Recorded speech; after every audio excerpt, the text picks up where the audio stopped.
Hello, everyone. Welcome. I am Suzanne Lenon, Associate Professor in the Department of Women and Gender Studies here at the University of Lethbridge. Welcome to the first Women Scholars Speaker Series event of the 21-22 season. We're so happy that you're joining us. We would like to thank the Office of the President for its ongoing financial support of this speaker series. I recognize that some of you may be signing in from elsewhere, and as this is a University of Lethbridge event, I want to begin with its land acknowledgement. The University of Lethbridge's Blackfoot name is Aniskum, meaning sacred buffalo stone. The University of Lethbridge acknowledges and deeply appreciates the Siksika-Tsitapi people's connection to their traditional territory. We, as people living and benefiting from Blackfoot Confederacy traditional territory, honor the traditions of people who have cared for this land since time immemorial. We recognize the diverse population of Indigenous peoples who attend the University of Lethbridge and their contributions to shaping and strengthening the university community in the past, present, and in the future. Expressing such gratitude must also include acknowledging how the actual practices of caretaking are often unable to take place to their full extent under occupation, where land has been overlaid with private property, and universities themselves and Western knowledge production are complicit in this. In a 2019 article, Dene writer Lou Cornum, following a tweet by Coast Salish writer Therese Maillot, asked us to work towards what they call burial ground acknowledgements, which would require researching not only the names of the people on whose land we gather, but also how many of them died to make this gathering possible, what the discovery of thousands of unmarked graves of children at residential schools is laying bare. To implicate the true bloodied grounds on which our land acknowledgements take place means grappling with the irreconcilable in this era of reconciliation. Thank you, Suzanne. Hello and welcome, everyone. I am Mia van Leeuwen, Assistant Professor in the Faculty of Fine Arts in the Drama Department, returning co-chair of the Women Scholars Speaker Series and visitor here on Treaty 7 territory. Suzanne and I are really excited to present this new season that focuses on a subject that touches all of us, that of death. This is also an area of research that we have both explored from our respective backgrounds. And we acknowledge that bringing together a multitude of insights and perspectives on death feels all the more urgent, perhaps even helpful, in this time of the COVID-19 pandemic. So thank you for coming. A reminder that tonight's webinar is being recorded and there'll be a Q&A period following the three presentations this evening. Ding. Each talk should run about 15 minutes. If you would like to ask questions during the roundtable, please enter your questions in the Q&A function, which you will find at the bottom of your screen. Thank you, Mia. I am delighted to introduce our first speaker this evening, Rebecca Many Grey Horses. Rebecca is a Blackfoot woman from the Kainai Nation in southern Alberta. Her traditional Blackfoot teachings and upbringing have given her the skills to educate on Blackfoot perspectives and worldviews. Having an MA in jurisprudence and Indian law provides the academic background to consult, educate, and work in many areas. Rebecca loves to teach about Indigenous Blackfoot stories, traditions, and perspectives. Her talk tonight is called Taking the Wolf Trail to the Ancestors. Welcome, Rebecca.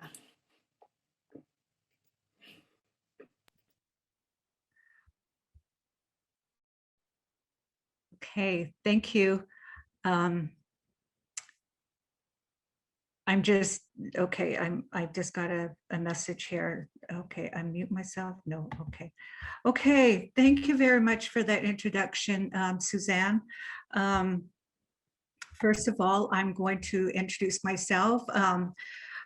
Oki nistaweno ka itsinotspiaki no do gana nikutasitak an kisikoi Amutsi kids nukanikya nakutsi poisi gistuna na nitsitapi any our way of life.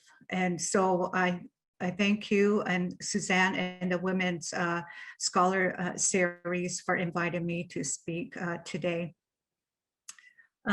So I would like to begin my presentation, my talk on Blackfoot perspective of death and dying. I would like to say that to talk about death, one has to understand the spirituality and worldview of the Blackfoot people. Our perceptions and beliefs are based on a holistic worldview. Everything is interrelated and interconnected. Death is discussed as part of the greater whole of life. Our spirituality is the foundation of our entire existence. Epidemic is the name we give the Creator, the essence of all life and the source of all life. Ikidabisin is courage. Igakimat is try hard or stand strong. These are values that are trenched in our Blackfoot teachings.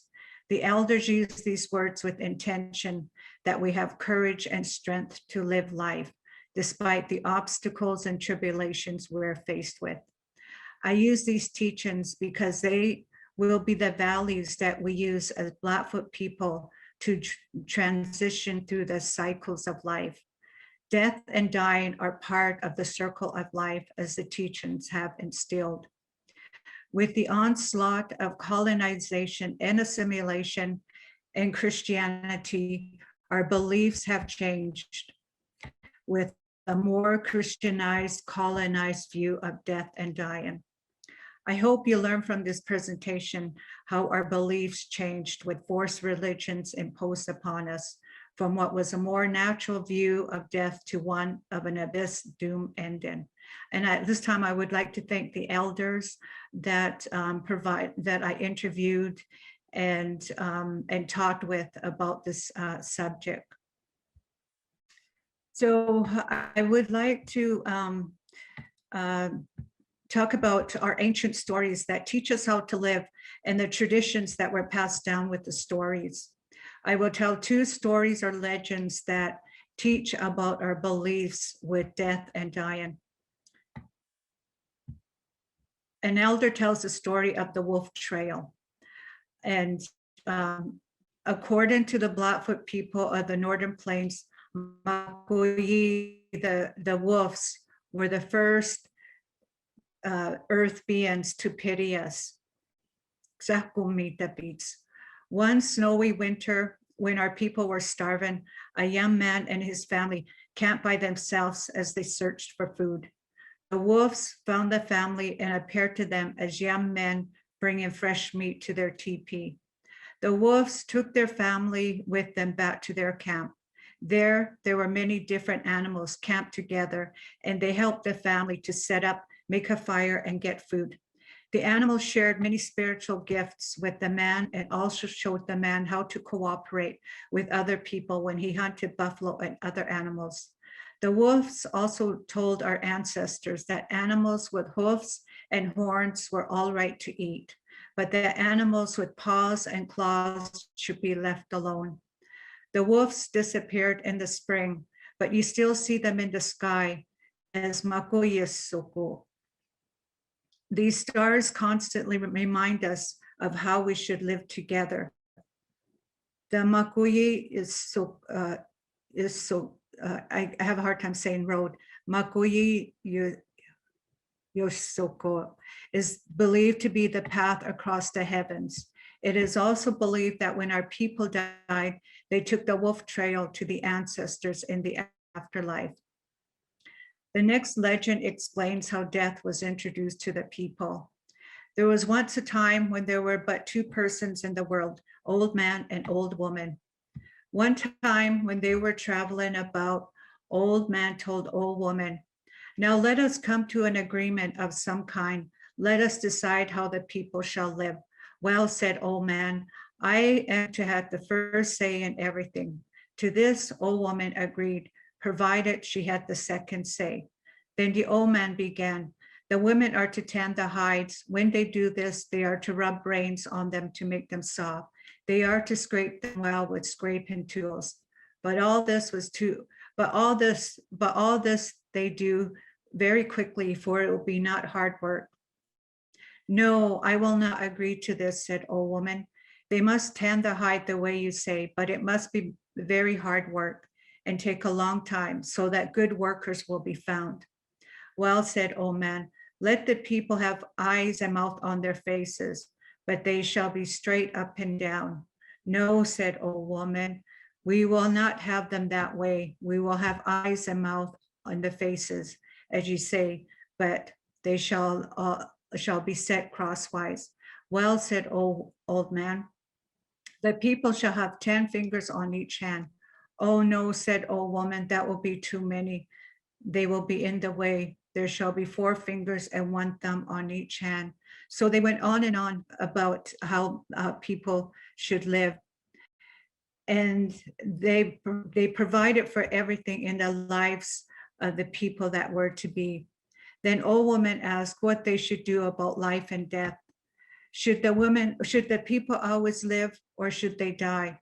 They had some difficulty in agreeing on this, but finally old man said, I will tell you what I will do. I will throw a buffalo chip in the water, and if it floats, the people die for 4 days and live again. But if it sinks, they will die forever. So he threw it in and it floated. No, said old woman, we will not decide in that way. I will throw in this rock. If it floats, the people will die for 4 days. If it sinks, the people will die forever.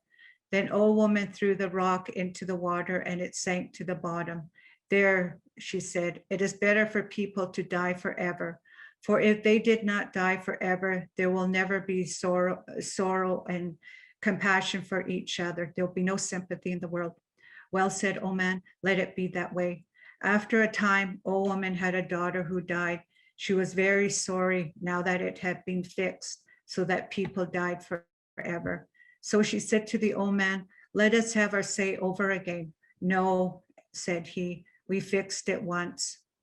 The lessons in the stories teach us and provide guidance in understanding our worldview, and particularly with those legends, they teach us about death. I would like to talk about the pre-reservation, before contact, even as contact was happening, the beliefs of death and dying as Blackfoot people. With the seasonal lifestyle of the Blackfoot, including going on war and horse raids against enemy camps, the immediate danger included dying in battle. With this in mind, the Blackfoot people, particularly the warriors, readied themselves for death. They faced death each time they went to battle. Preparing for death meant going on vision quests to seek power and protection and becoming mentally and spiritually strong. Songs were sung for those going to the battle, and there was a going away song that they would sing. One story tells of warriors preparing for battle, donning themselves with their best clothing, headdresses, and their spiritual protection bundles. The warriors would sing the wolf song as they rode out of the camp, instructing their wives and mothers not to cry, but to sing the wolf song. Such was the preparation for death.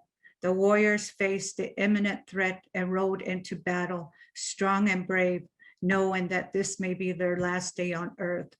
Death was viewed as part of life. With sickness, there was protocols. When one became sick, the family would send for a medicine man, promising payments of horses, food, and other comforts. The medicine man came to do their healing. They would sing and do their ceremony with the women helping. If a person is ill for a length of time, the family will be deprived of their accumulated wealth to pay for the medicine and the healing. One settler that lived with the Blackfoot explained that the Blackfoot believed spirits to be active and vital of everyday life. Therefore, they viewed illness as the viable presence of an evil spirit in a person's body. Consequently, Such illness required the expertise of a professional medicine man or woman who had acquired through a vision the ability to heal the sick by removing evil spirits. In their visions, a supernatural power instructed the medicine people, who then called upon their power to assist them during healing ceremonies. John C. Ewers in Indian Life in the Upper Missouri observed that upon the conclusion of the traditional healing ceremony, a medicine person might physically remove some object from the sick person, presenting it as proof that the ceremony has been successful. Lesser injuries such as cuts were treated with medicinal herbs. The medicine person commonly acquired such knowledge through an apprenticeship. In a Blackfoot perspective, this is what we call doctrine, and it is using prayers, vibrations, and energy to move the sickness. It is a psychological and spiritual approach to the illness. And then there was protocols and practices with death and dying. When it was announced that someone died, there would be great wailing among the women, who would sometimes cut their legs and their arms. Their hair would be cut short, and men practiced this as well. Their hair would be thrown away and not handled or used for anything else. And women may wear a single bead over one ankle for a time. Both men and women mourned the loss of a loved one by cutting their hair, wearing old clothes, and smearing their face with white clay. The possessions of the deceased were distributed according to a verbal will.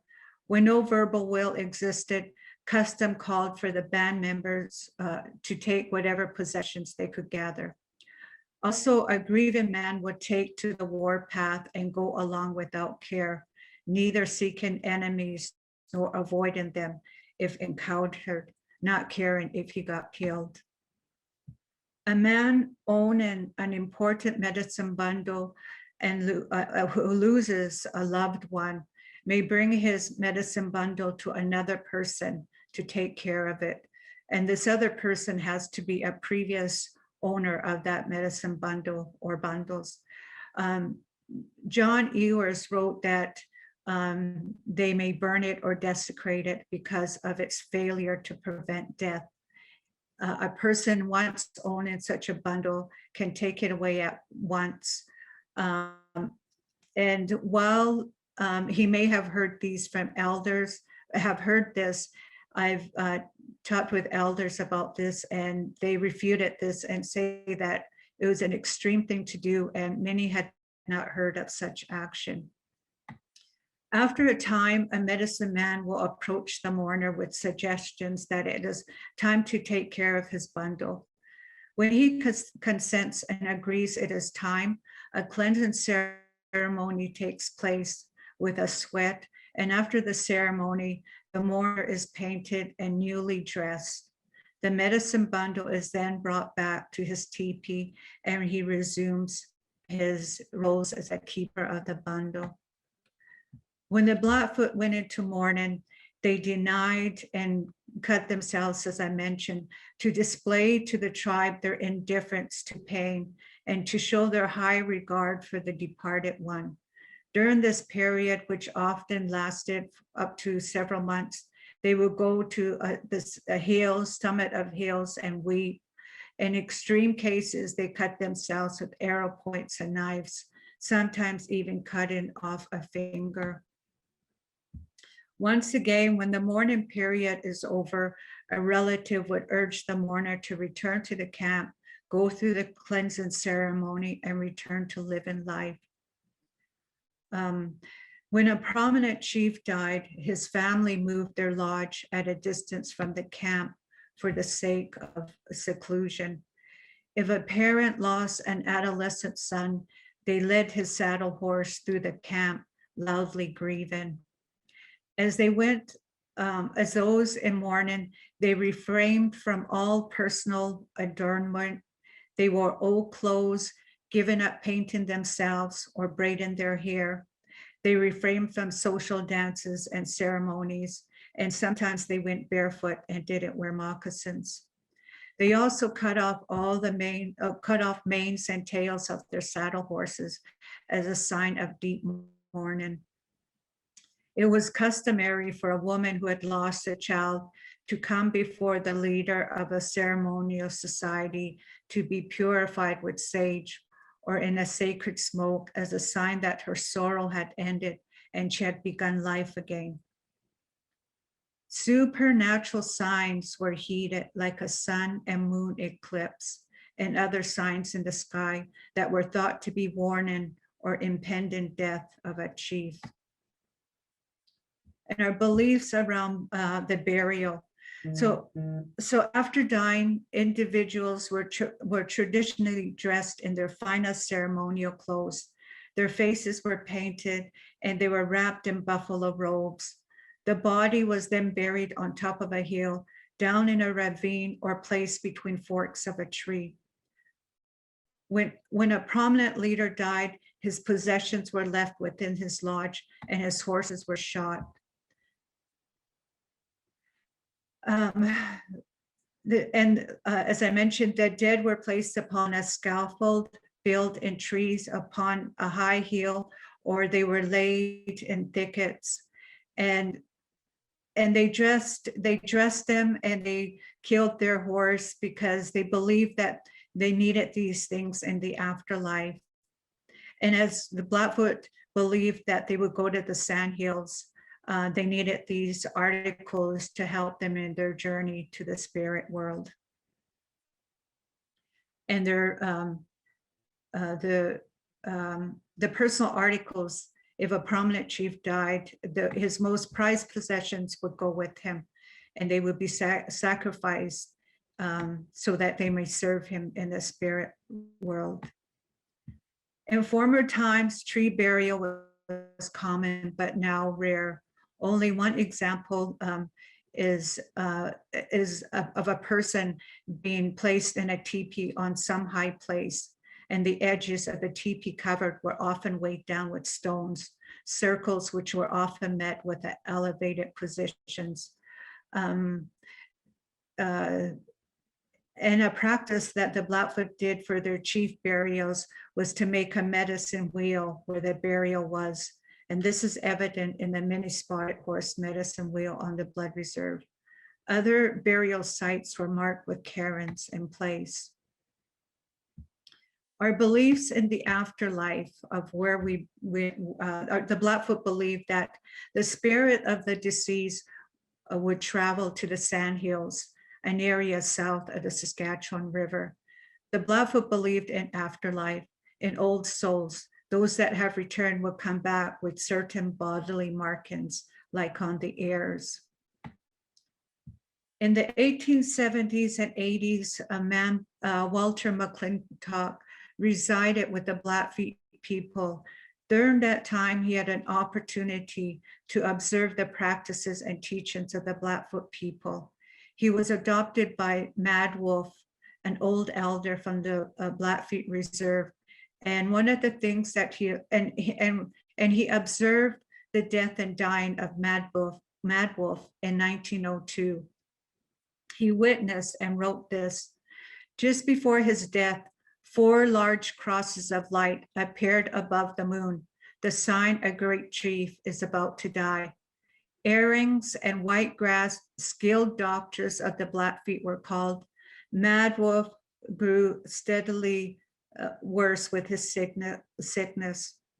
On the second night, Earring said, Mad Wolf, you should make your farewell talk, for your sickness is hard to cure, and it is doubtful if you will recover.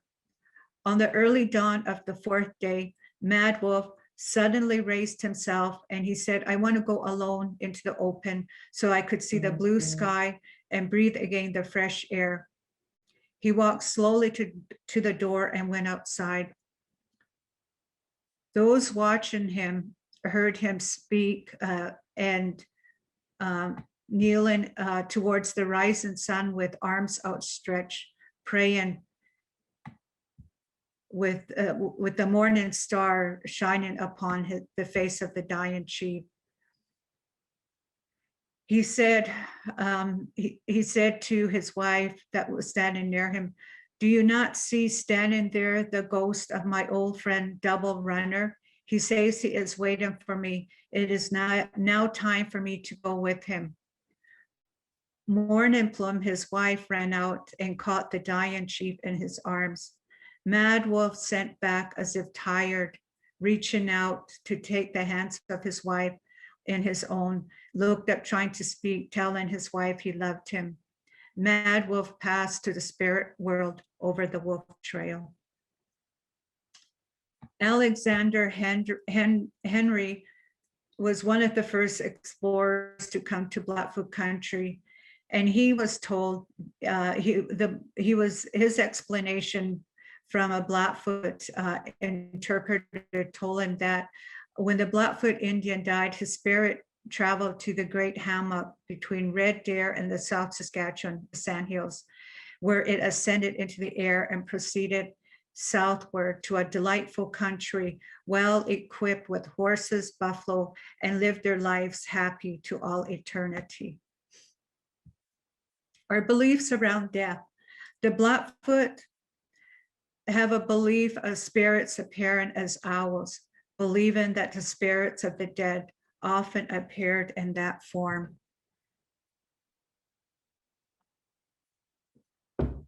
Many warriors requested to be buried in high places where they went for their vision quests. John Ewers writes from the Blackfeet traders in the Northwestern Plains. The Blackfoot Indians lived in a world of uncertainty. Their lives of fear of death from starvation, from sickness, or at the hands of their enemies. If they had less cause to fear of starvation in the middle of the 19th century than their prehistoric ancestors, they had more reason to fear sickness. The old men and women could recall that disastrous loss had their tribes had suffered from, like the smallpox epidemic.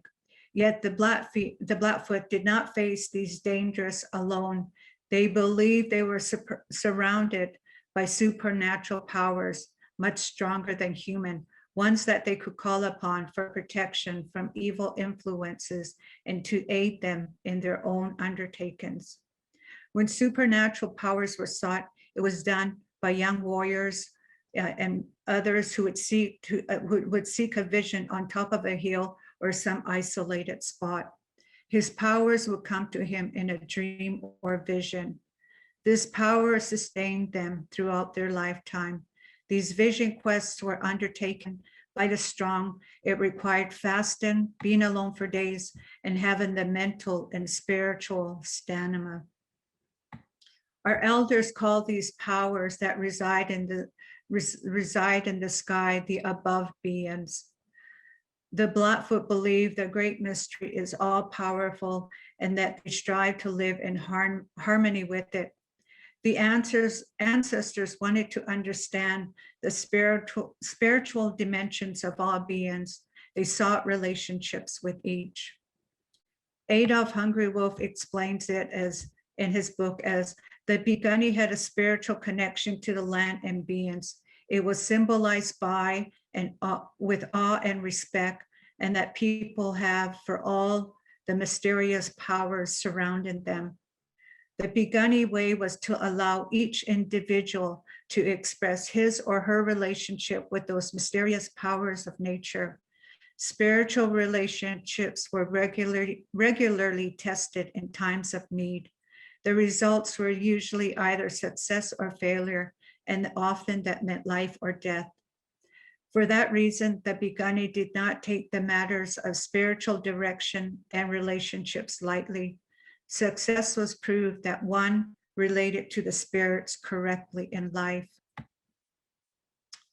So after the reservation period, when we were put on reserves, our beliefs changed. So upon being placed on reserves, the Blackfoot were introduced to Christianity, and legislations were imposed upon them to assimilate and colonize the people. Their beliefs changed with these new perceptions.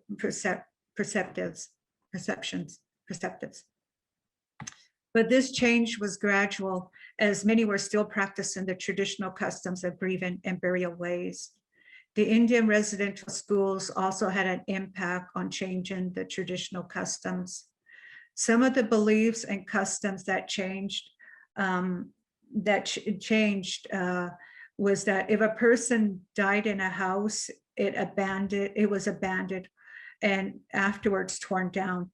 And the Blackfoot believed that the ghosts of the deceased haunted the spot.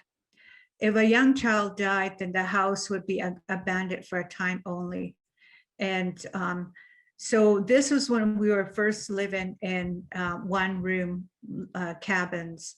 And, you know, that's how they would use those for burials at times. And we were forced to use coffins and to practice interment. And we were no longer allowed to place them on high heels. And so we had to use the coffins and do the burials there. The introduction of Christianity altered many Blackfoot traditions. Before the introduction of Christianity and its ideas of heaven and hell, the Blackfoot's mourning rituals centered more on erasing the deceased memory rather than saving his or her soul from hell.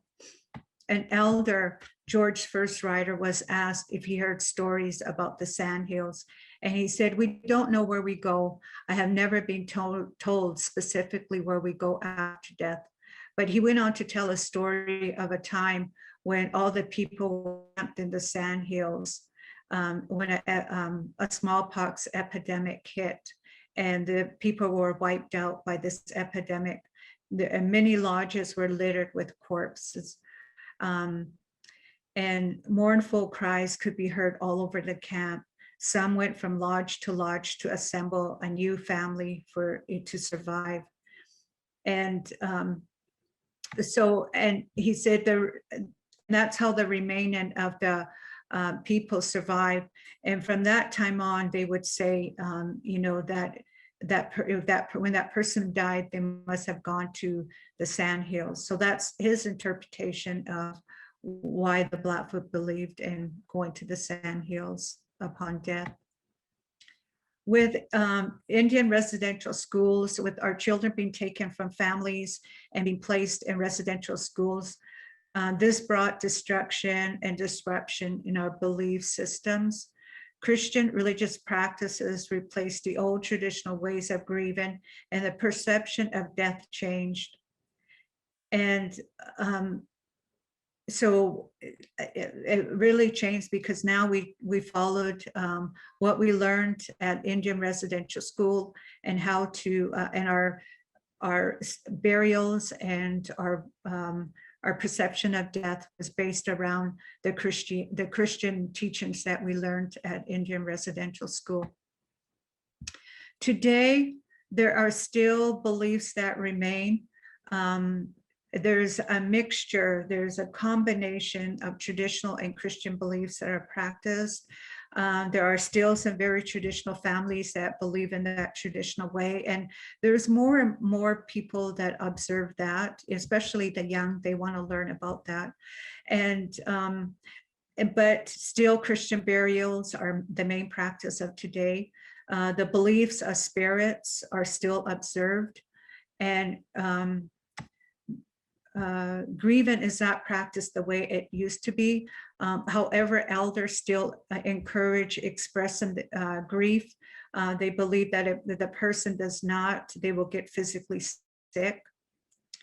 And some of us still believe in the supernatural signs and respect them.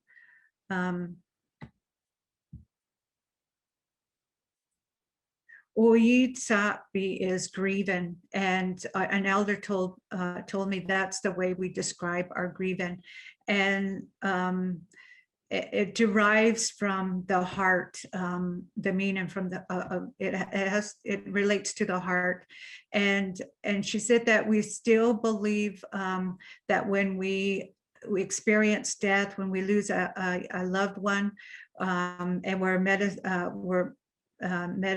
medicine bundle holders, we still do this old practice of having another knowledge or medicine bundle keeper to watch the bundle and to cover, or we covered them with a blanket. And we still believe in the cleansing with painting our faces and doing a cleansing ceremony. And some, for a year, they stay out of ceremonies. And because the intention behind that is that death will not happen again to them, for that year. And some societies, they will give away the clothes that they wear, like the Ninapskats, they will give away those clothes. So those are some of the traditions that we still practice today. And as you can see, the introduction of Christianity and Indian residential school, colonization really disrupted those beliefs. And I still believe that we should go back to these traditional ways of grieving. They're more holistic. It looks at a person grieving in a physical, mental, emotional, and spiritual way rather than in a physical way. So I believe that it'll be beneficial to return to those teachings. So this ends my presentation. Thank you. I hope you have learned something from this. Again, thank you. Thank you, Rebecca. I'm really looking forward to hearing more from you in the roundtable. Our second speaker this evening is Dr. Jennifer Otto, Assistant Professor in the Department of Religious Studies here at the University of Lethbridge. Her research and teaching explore ways that Christians remember and retell stories about their past, and how these memories and retelling shape their self-understanding in the present. She's the author of Philo of Alexandria and the Construction of Jewishness in Early Christian Writings. Her current research project, Remembering Anabaptist Martyrs, investigates the reception and representation of early Christian martyrs among Anabaptists in the 16th century and in the present day. The project is funded by a Shirk Insight Development Grant. Her talk tonight is called Caring for the Sick and Commemorating the Dead with Christians Past and Present. Welcome, Jennifer. Thank you, Mia. I'm going to try to share my screen and hopefully you'll be able to see my slides. Can you all see my slides now? Yes. Wonderful. All right, well, thank you. I'm going to begin my presentation tonight just with a brief outline of the two parts that I am going to be discussing. So the first part of my presentation is going to focus on historical examples of Christian responses to pandemics that have been remembered and retold in recent months. And then the second half of my presentation is going to focus on contemporary responses by Christian churches, organizations, and denominations to funerary practices in the aftermath of COVID-19 and in an era of social distancing. So if you frequented Christian blogs or news websites in the spring of 2020, you likely came across pandemic advice inspired by Christian responses to two historical plagues. The first is the so-called plague of Cyprian that was named after a bishop of the church in the Roman Empire, before Christianity had been made a legal religion. The second is the outbreak of bubonic plague that struck the German city of Wittenberg in 1527, home at the time to the Protestant reformer Martin Luther. In the first half of my talk, I will briefly describe these events and the ways that they have been put to use by contemporary Christian commentators. And the second half of my presentation will look at Christian pastoral care and funerary practices. In this section, I draw on the official guidance that was published on Christian church and denomination websites, as well as reflections that are drawn from informal conversations that I've had with friends who are Christian clergy. I'll discuss how historic rituals and of memorialization and mourning have been adapted and why the old rituals are likely to endure. Sometime around the year 249 CE, a new infectious disease swept through the Roman Empire. For more than a decade, waves of the illness would ravage its urban centers. It's still not clear what exactly the disease was, although a recent analysis by the historian Kyle Harper suggests that a filovirus from the same viral family as Ebola was the most likely culprit. Multiple ancient sources discuss the epidemic, but its best known description comes from a sermon preached by Cyprian, then the bishop of the city of Carthage, which was a major metropolis located near modern-day Tunis. According to Cyprian, the disease's symptoms were horrific. They included diarrhea, vomiting, the development of throat ulcers, bleeding from the eyes, and the loss of hearing and vision. Now, according to Cyprian's later biographer, a man named Pontius, the arrival of the disease was accompanied by a breakdown of social order. Bodies were left to rot in the streets, and the sick were abandoned by their fellows, hoping to avoid a similar fate. The bishop Cyprian, however, urged his congregation to show the needed attentions of love, not only to sick fellow Christians, but also to care for their sick non-Christian neighbors. Cyprian encouraged his followers to put the teachings of Jesus into practice and to love their neighbors. If a man professes to be a son of God, he asks, why does he not imitate the example of his father? Confident in the promise of eternal life in heaven, Cyprian suggests that Christians should be willing to sacrifice their own health to tend to those who are sick. When later Christians retold this story, years, even centuries after the plague had passed, it was their predecessors' sacrificial care for the dying and willingness to put their own lives at risk that they emphasized. In the 3rd century, Christianity was still an illegal superstition in the Roman Empire, and in some circumstances, it could be punishable with death. Cyprian himself would be executed by imperial authorities in the year 258. But the Christians' self-sacrificial care was said to have made a positive impression upon the populace. The promise of eternal life gave Christians a courage in the face of death that others were said to have found inspiring. As a result, conversions followed. At least that's the way that Christians tell the story, have told the story, and continue to tell the story up to the present day. Writing in Foreign Policy magazine in the spring of 2020, Lyman Stone contended that the plague of Cyprian, quote, triggered explosive growth of Christianity. Cyprian's sermons told Christians not to grieve for plague victims who live on in heaven, but to redouble their efforts to care for the living. Stone invokes this 3rd century plague response to inspire contemporary Christians, showing how past Christians met disease outbreaks with selfless charity and then reaped rewards for their beneficence in the form of a more positive reception by their non-Christian Roman neighbors.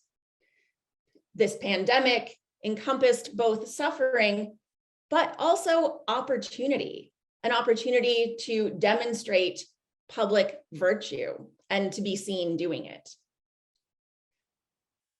Now, perhaps at some point in the last 18 months, you've seen this bit of pandemic advice attributed to Martin Luther pop up in your social media feed.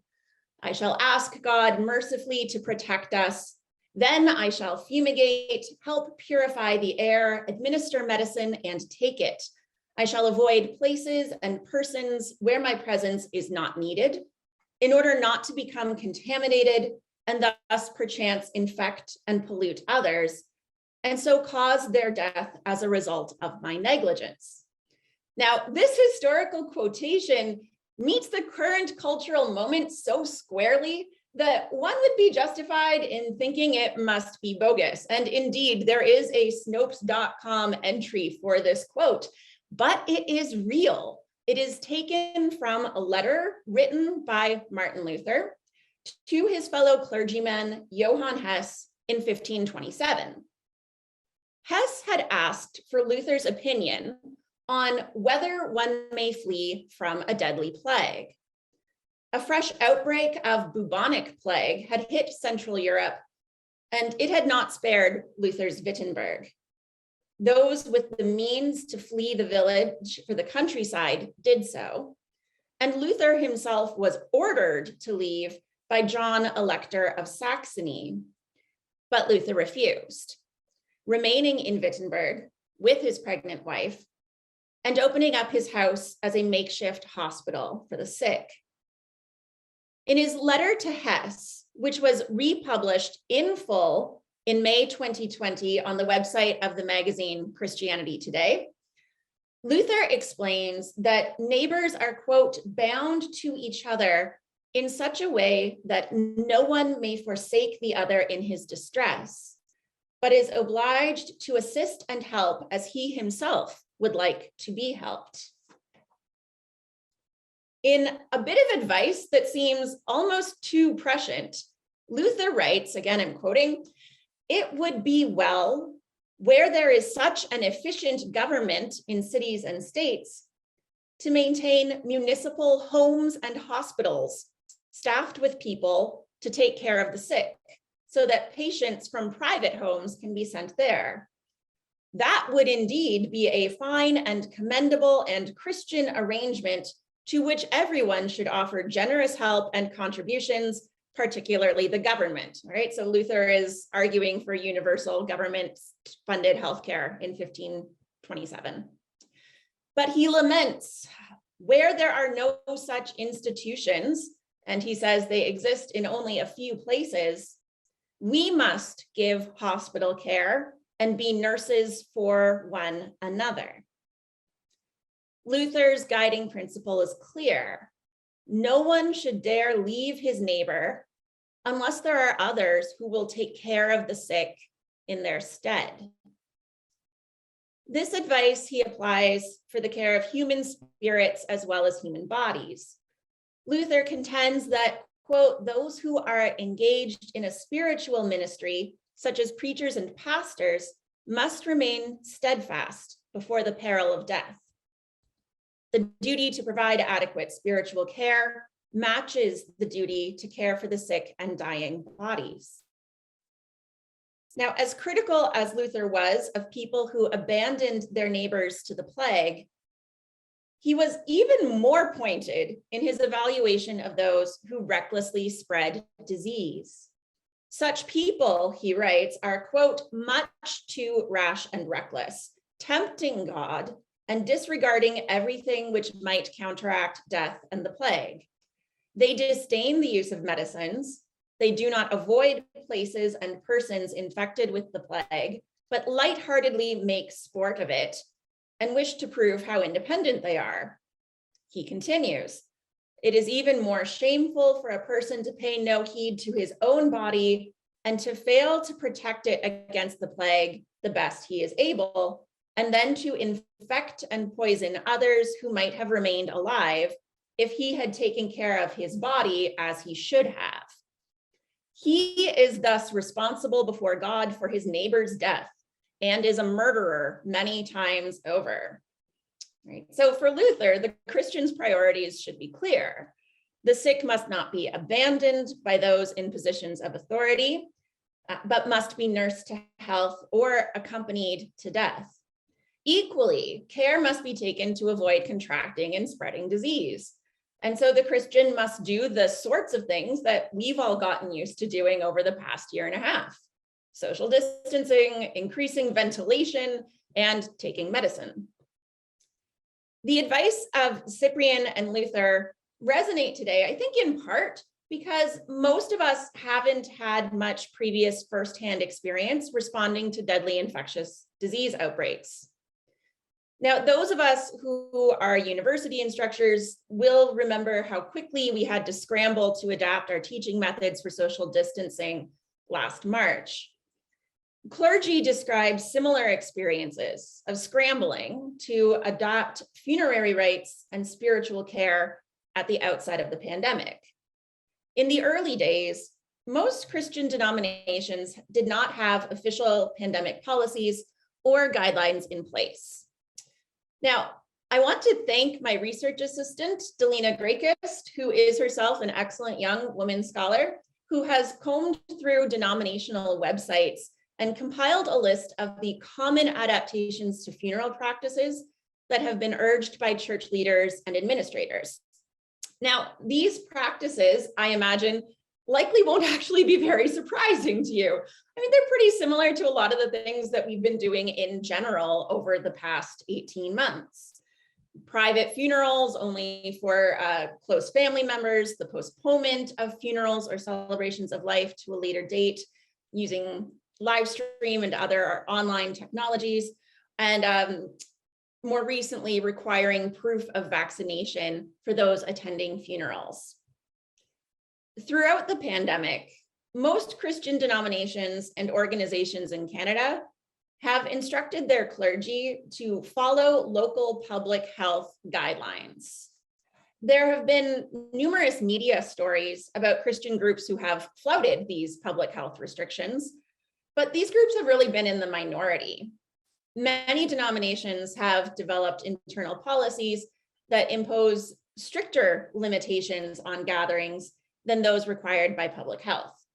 For example, the Canadian Baptists of Atlantic Canada denomination instructs its churches to, quote, stay one step behind the government and our neighbors in resuming in-person gatherings, and asks them again to, quote, consider setting tighter restrictions on physical distancing and hygiene when gathered than are legally required. In late March 2020, when the pandemic was still new, the Massachusetts Council of Churches published a guide for Christian funerals during COVID-19 that has been widely adopted by other church bodies. The authors begin by recognizing how challenging it feels to limit physical contact among the grieving. They write, in times of trial like the death of a loved one, we turn to the familiar practices from our faith and ancestors. And so we know that the disruption for a grieving community is doubly hard.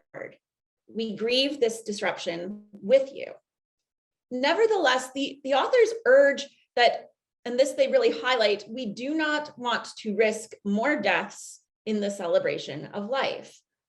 And so they encourage clergy to plan for socially distanced funerals while acknowledging that, quote, this feels counter to everything we know as Christians, as Jesus draws close to those who suffer. So how do we draw close to those who suffer when we can't be physically present?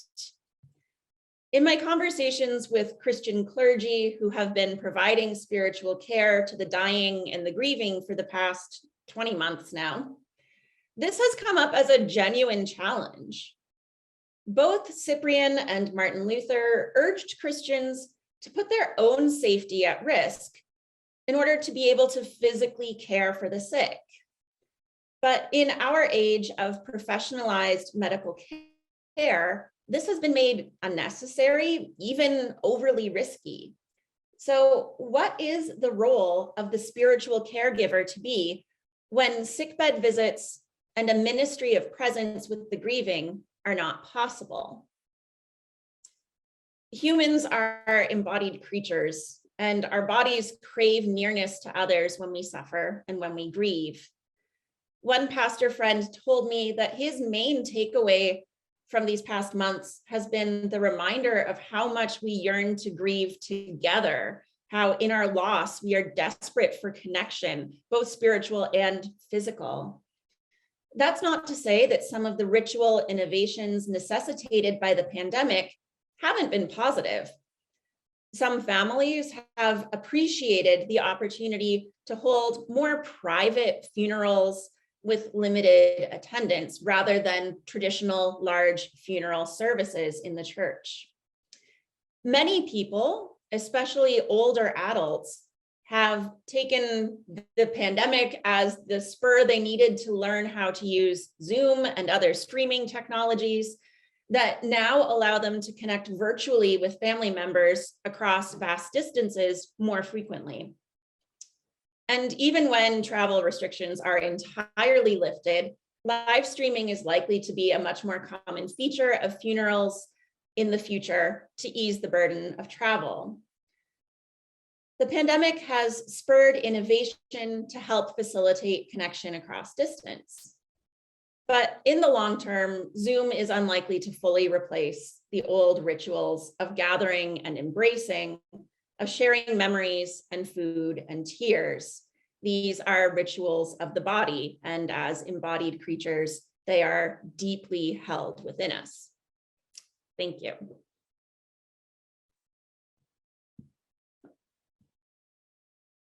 I will stop share.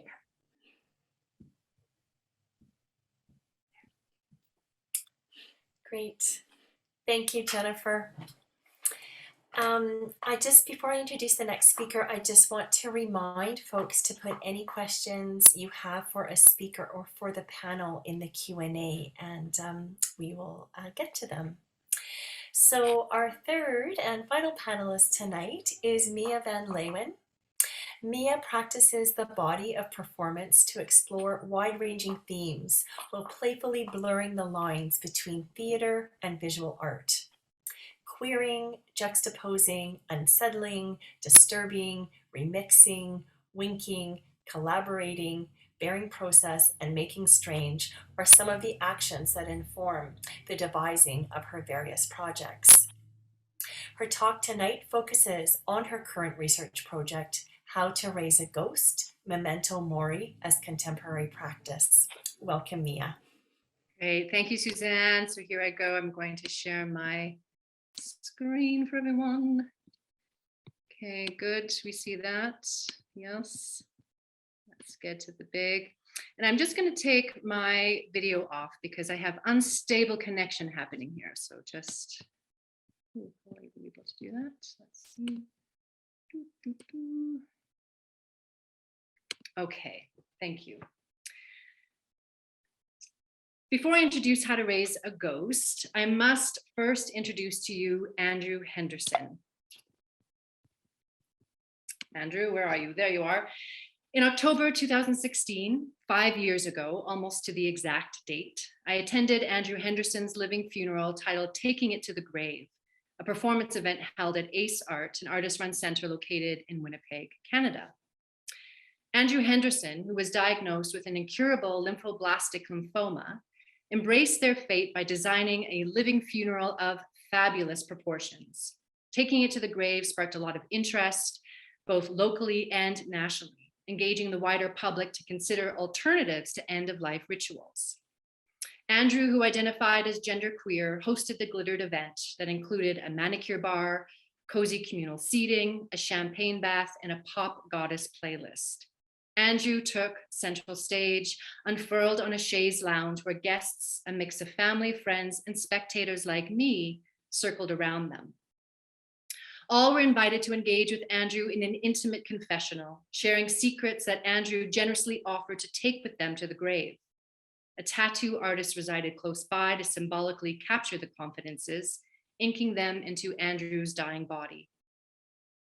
A queering of death was revealed to me that evening, and it felt like a gift, an invitation to imagine end-of-life rituals from a perspective that I could relate to, a playful approach and one that danced with death while painfully sashaying towards a most dramatic exit. Andrew died a week later. The performance ritual was now complete, and what remained in the ephemera of Andrew's living funeral for me was life-changing. In an increasingly secularized society, many of us no longer know how to perform rituals surrounding death and loss. As artists, we can understand how rituals and ceremony are created and how they function. Ritual provides a structure for our lives. Just like certain performances, rituals have a set sequence of actions involving words, objects, and gestures that are performed in a significant order of revelation. Experiencing Andrew's rite opened a space for me to consider death rituals from an intuitive, artistic perspective, winking me in a direction to deeply consider my own relationship to death, dying, and grief, but not only my own. It opened up a deep need to engage on this topic with the wider artistic community and beyond. So began the work. How to Raise a Ghost is a long-term project that is participating in an artistic and cultural movement, in part to explore meaningful secular rituals around death. This exploration is rooted in the ancient practice of memento mori, a Latin phrase translated as "remember, you must die." And it functioned as a reminder of the ephemerality of human existence that traces back to the philosophers of classical antiquity. As Socrates states in Plato's Phaedo, the one aim of those who practice philosophy in the proper manner is to practice for dying and death. In Buddhism, mindfulness of death is a central teaching. As the Buddha declared, of all the footprints, that of the elephant is supreme. Similarly, of all meditation, that on death is supreme. Vanitas, the still life artworks found in medieval funerary art, feature an array of symbolic objects as seen here, such as skulls, rotten fruit, flowers, smoke, and hourglasses, reminding the viewer of their mortality and of the worthlessness of worldly goods. Memento mori shows up in contemporary culture through the aims of various death positive and death awareness raising individuals, movements, and centers found throughout the world. At a death-themed cafe in Seoul, South Korea, Memento Mori is offered as an immersive experience. You're invited to spend time inside a wooden coffin while you write your obituary as an assignment in confronting one's life, to balance life's books. In North America, there's an emergent part of the population interested in confronting death, marked by a surge of communities who demystify the process, social, artistic, and educational gatherings. For example, the Order of the Good Death, founded in 2011 by author and mortician Caitlin Dowdy, is home to artists, historians, monument makers, alternative funeral home directors, and other death professionals seeking possibilities to end-of-life practices. Dowdy writes, "Death might appear to destroy the meaning in our lives, but in fact, it's the very source of our creativity. Death is the engine that keeps us running, giving us the motivation to achieve, learn, love, and create. Philosophers have proclaimed this for thousands of years, just as we insist upon ignoring it generation after generation." Joanna Ebenstein, the creative director and founder of the Brooklyn-based Morbid Anatomy, and happens to be a future guest speaker for the Women Scholar Speaker Series this year. They host the popular online class, Make Your Own Memento Mori, Befriending Death with Art, History, and the Imagination.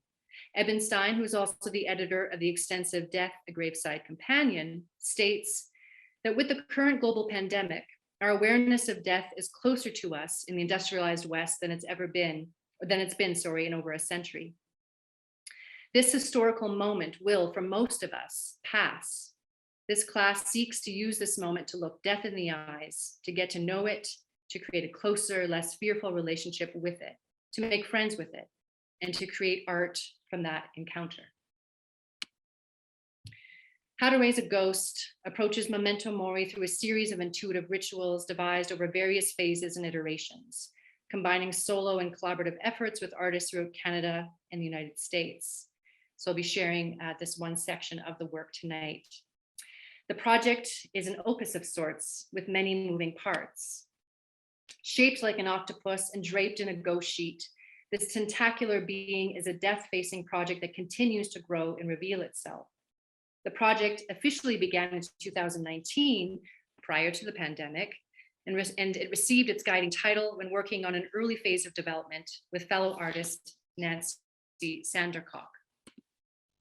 Inspired by a Victorian advertisement for magic lanterns discovered as part of our growing research file, this early image projector was used in Phantasmagoria. a late 18th century form of horror theater that projected frightening images to the delight of thrill-seeking audiences. For $1, consumers can now purchase their own magic lantern and raise a ghost. Out of context, the title evokes multiple readings. I'm struck by the double meaning of raise and the notions of duration, care, and transgression that it implies.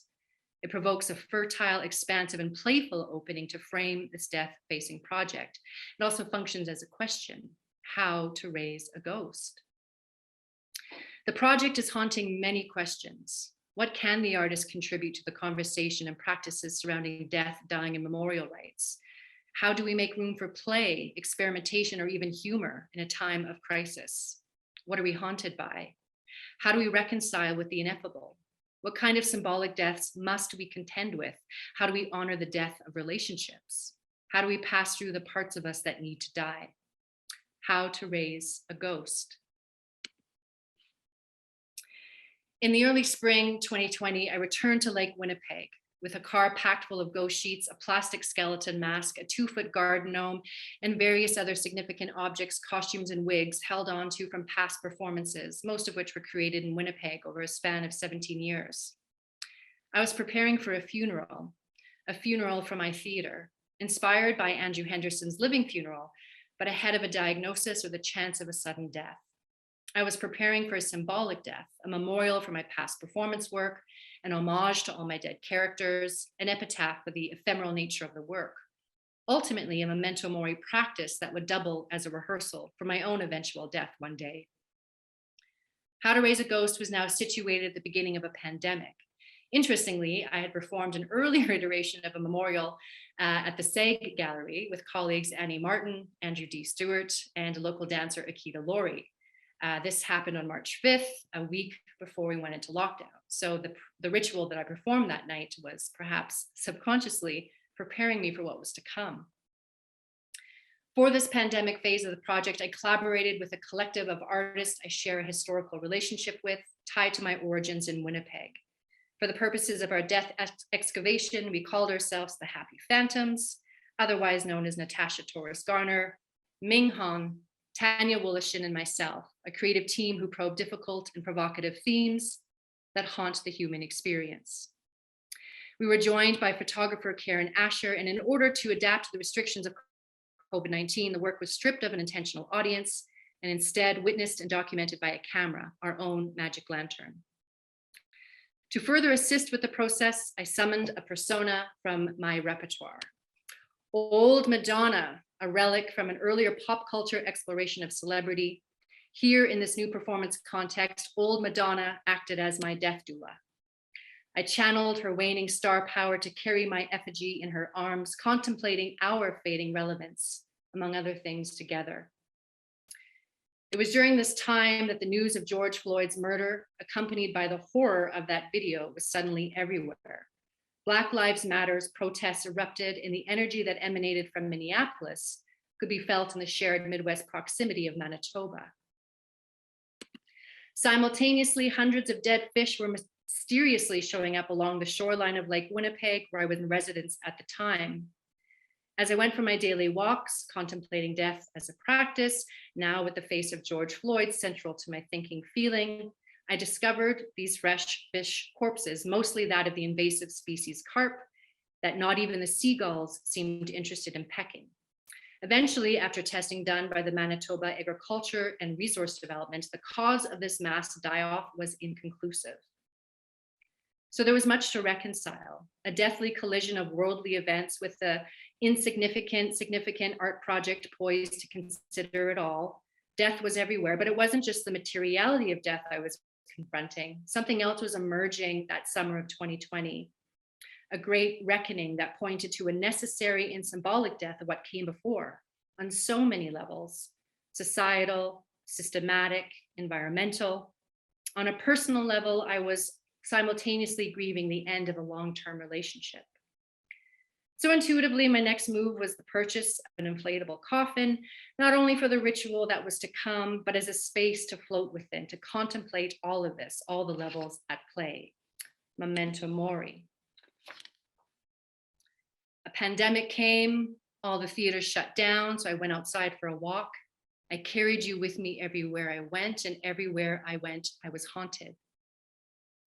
On July 29th, 2020, we walked the Winnipeg streets of the historic Exchange District, an area usually brimming with festive energy, now a ghost town on this pandemic summer night. The happy phantoms, these liminal hosts, backup dancers, shapeshifters, sculptors, custodians of death, edgewalkers, and my friends joined the procession to help lay it all to rest. But where do I put it? Where do I lay this body? Where does it belong? Climbing the fire escape with plastic bins, bursting with the things of theater past, we found a temporary space to assemble the rite.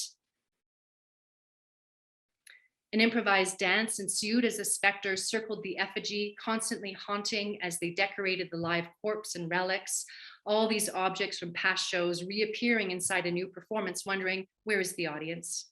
I let go, giving over to old Madonna and those ghosts as they lowered me into the inflatable coffin with great care and tact. I peered out from inside the shroud as they tucked in the things of tears around me, filling into the composition of this absurd burial with acceptance and release. It was time to leave it all behind, to take a pause, to listen and make room, to unlearn, to unbecome, to unmake, undo, uncreate this disorder of paradise lost. I gasped when I saw our faces disappear into stardust. Before it was all over, the phantoms leaned over and whispered into my ear, remember, you are going to die. And then I died. Well, at least a part of me died that night, and it was great. So I'll be returning to this work, now titled Giving Up the Ghost. This is the next phase of this research, this performance research.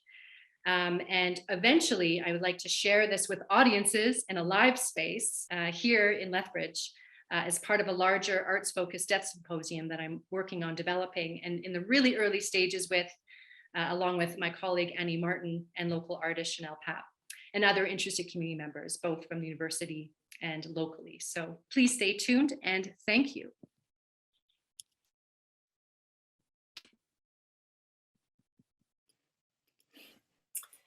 Great, thank you, Mia. We have maybe about 15 minutes or so, and I would like to attend to some of the questions that we have. So we have one question in the Q&A, and Rebecca, this is for you. So there's two questions to it. So the first one is, as a healthcare worker, my question is there a spiritual significance in leaving a blanket for the critically ill? And the second question, you mentioned owls being spirits. Are they considered to be evil or a bad omen, or not always? Okay, thank you for the question. So the blanket, it's not, it's more of, it's not a, I would say it's not a spiritual, I don't think we would consider it a spiritual, a ceremonial, symbolic of a ceremony or anything like that. I think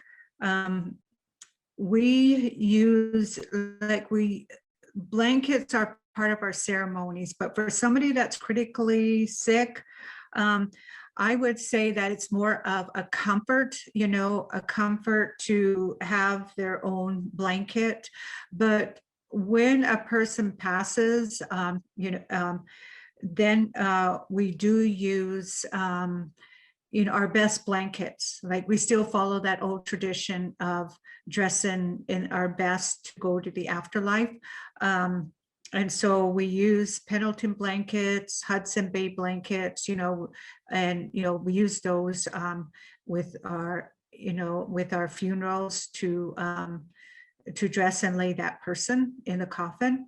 But like I mentioned, for critical care, it's more, I think it's a comfort thing, having their own blanket and, That's my belief. That's how I understand that. For owls, it's not, how the elders and what I grew up knowing was they were not considered evil. The owls were not considered evil, but they were messengers, to come to tell us of a death, death was going to happen, And growing up, I remember we had owls around the house, and my father didn't like that, so he would try and scare them off, but I remember one owl was really persistent, kept coming every night, hooting, and so he finally took a gun and, didn't kill it, but, scaring him off that way. But a relative died shortly after. So we know that the owl is a messenger and comes to tell us, of, that death is near for somebody. Yeah. Thank you for the question. Thanks, Rebecca. I have a question for Mia here. Mia, how do you think the presence of a live audience would affect the execution or experience of your funeral? What is the significance of witnessing and being witnessed in ritual? Yeah, really good question. Well, there's so much that I, just by default of the pandemic, that I realized going through the process of this ritual that we didn't have an audience for, or at least not an intentional one. And so it actually became for me, dare I say it, a much more spiritual experience than I think I've ever really experienced in theater before. And that was without an audience. I mean, again, there were still people around, and there was witnessing happening on some level. So I don't know, it'll be really interesting to see how it changes the work. And I'm interested to feel that out in terms of bringing an audience to it and towards it.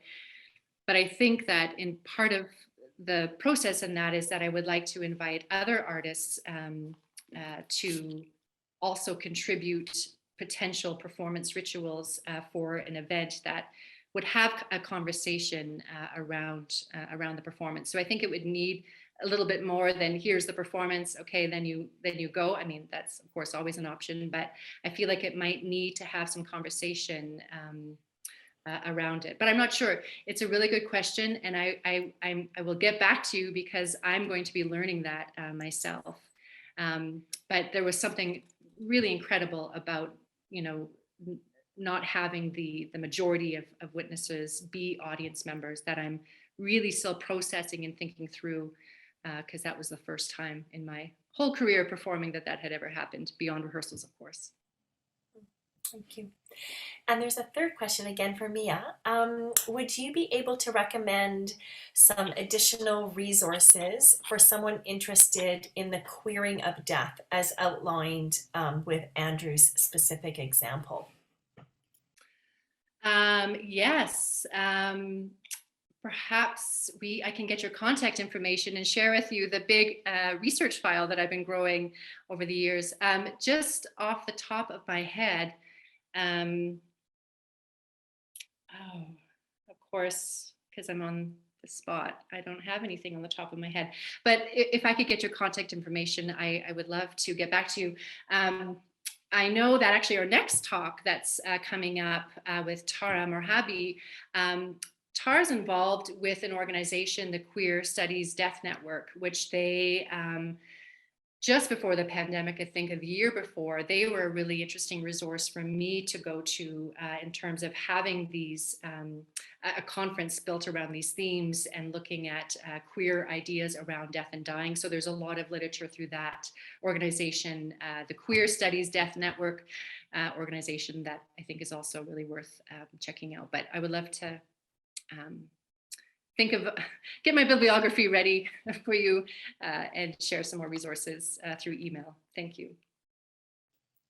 Great, thank you. I don't see any other questions, but I actually had a question for you three, and it's more of a reflective one. And I'm just one of the themes I think that you all are talking about is ritual in different way and the importance of ritual and rituals.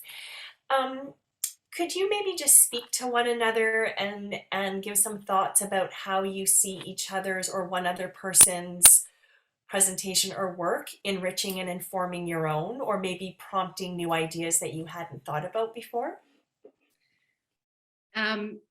If it's okay to go first, I was just listening to Rebecca in the storytelling, and just the stories that we tell and the stories that we don't tell. And I was reminded by hearing your Blackfoot stories, like how there's just so many stories that we're not telling the next generation in order to think about death and dying. So I was really inspired by that aspect. And again, this is, I feel like, connected to the role of arts and culture. And so it really helped me think about storytelling and thinking about it within a secular context, within a traditional context, and just how important stories are to tell our children, as opposed to keeping those stories away because we think that it's going to be hurtful or harmful. I think that's not the best approach personally, but yeah, I that was my biggest takeaway that I'm still thinking about. Thank you. I think that with the Blackfoot educational process, it's learning through storytelling, it's learning by observing. And so growing up, I, sat with the elders, in ceremonies. And so that was just something that I learned, growing up was, you go ask an elder a question and it's not just a simple answer. You have to sit there and they'll talk about it, and, one story will lead to a next and the next, and so you have to have a lot of patience when you're looking for answers from the elders. And you're right, those stories need to be told. As I was doing the research and talking with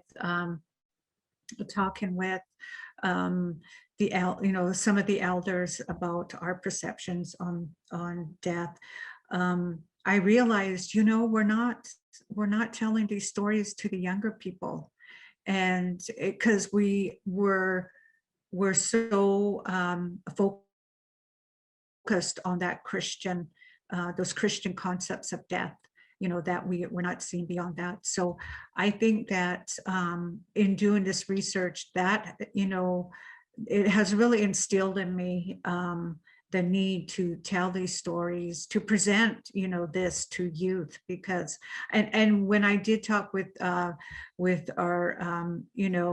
members from the blood tribe, I said, I'm doing this presentation, they would look at me like, oh, that sounds so interesting, because it's not talked about. We don't talk about it anymore. Death and dying is something that we don't talk. It's almost like with the Christian concept of it is you don't talk about it, and it's a doom and gloom, but when I really started to understand, it was more a holistic approach to death. Like it's an acceptance, to death. So that's what, all the research and the stories and talking with the elders have taught me. Thank you. I'm trying to think of something to say with the others. I think one of the things that struck me from Mia's presentation was the way that bits of ritual and bits of culture untether themselves from narrative and recombine in new ways. So I was particularly struck by the idea of Madonna, in the dual sense of the Madonna in a traditional, particularly Catholic understanding of the mother of Jesus, and having a particular role specifically around the idea of suffering. right? That the Madonna is the one who knows suffering in a way that is human, that has had a deep connection for many, as a source of solace. But then, of course, also Madonna as an aging pop culture icon, and how the two of those ideas blend together. So yeah, I'm not sure if I can articulate this super well, but it's more just the untethering of elements of culture. And I wonder if that has a particular resonance in our current secular, post-Christian, but also post-cynical,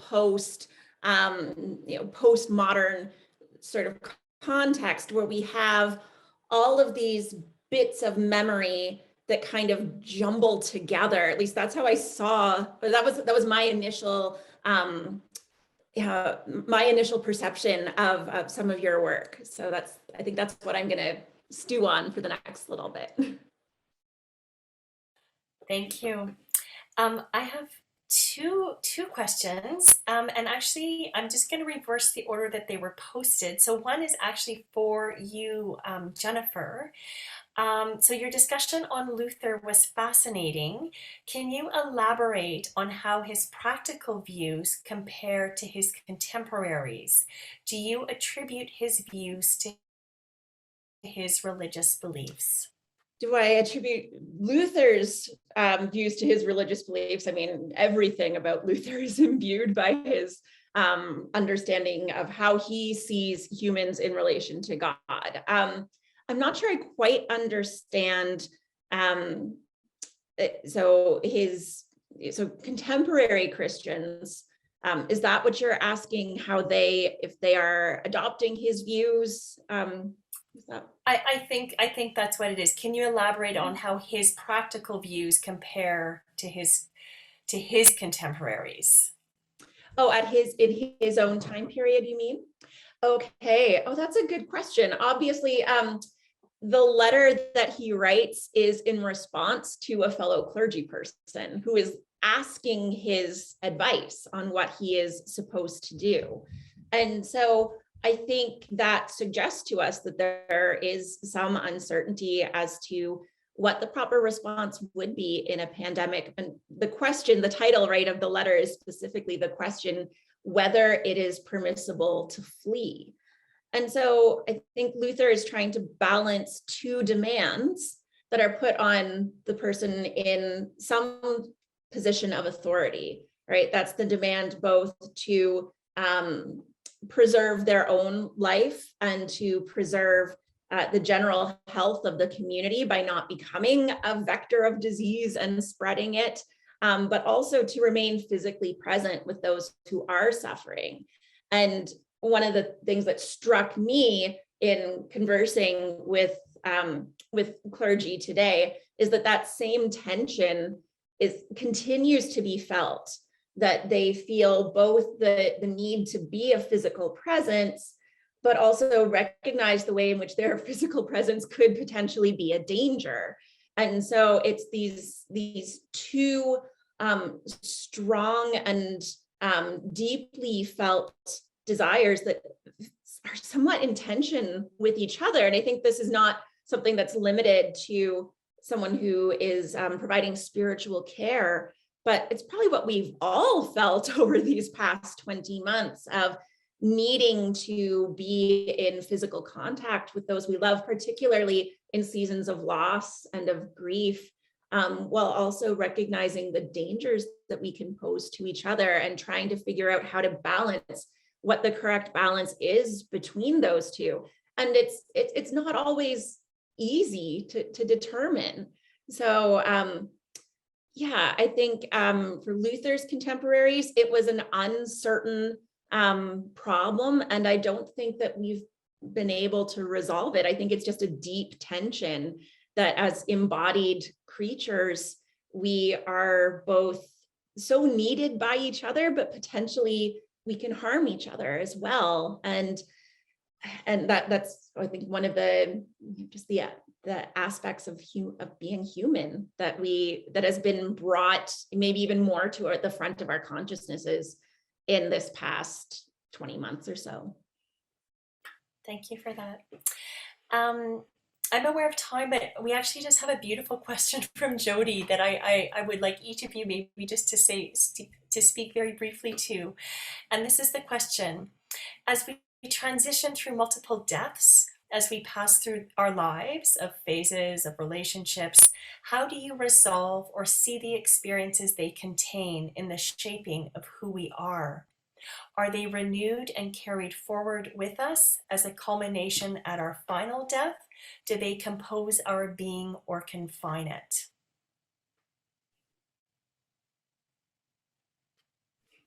So I don't know if someone wants to take a go at that. It's such a great question, and I yes, yes, yes, yes, yes, and I think they do compose for me, anyways. It's part of the composition for sure. I don't feel like it's something that confines me. Of course, with How to Raise a Ghost, that's part of the process of this piece has been working with symbolic deaths in a variety of ways, and I feel like that has not resolved or made the pain go away necessarily, but it's moving it through the body. And again, coming from performance, that's a place where I live a lot. And so that to me, it's a composition, absolutely, that I find is very very healthy. I don't know if that's the right word, but it's something that I'm meeting and dancing with and moving with as a part of a healing process for sure. So yeah, great question. Jennifer or Rebecca, did you want to add anything?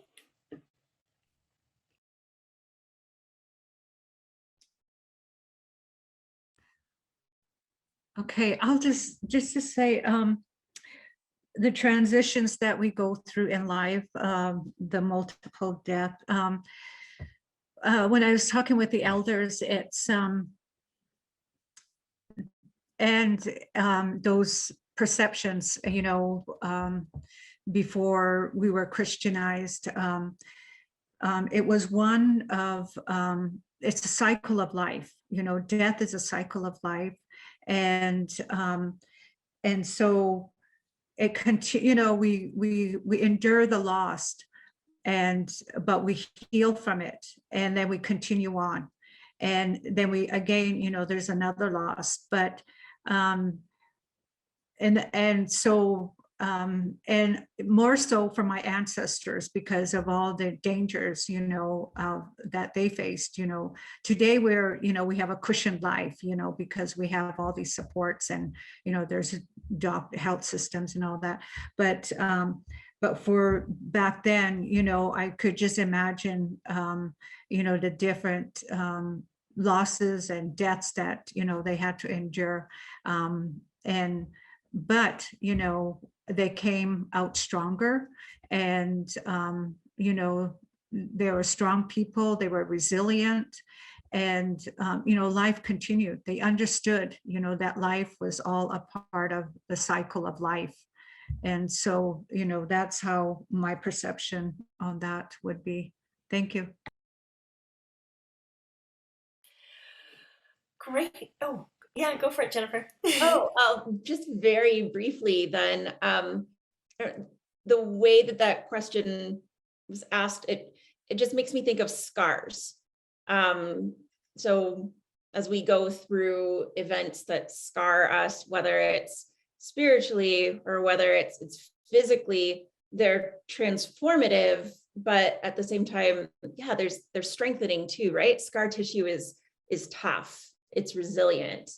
And so, yeah, I would agree with Jody that there's a compositional factor.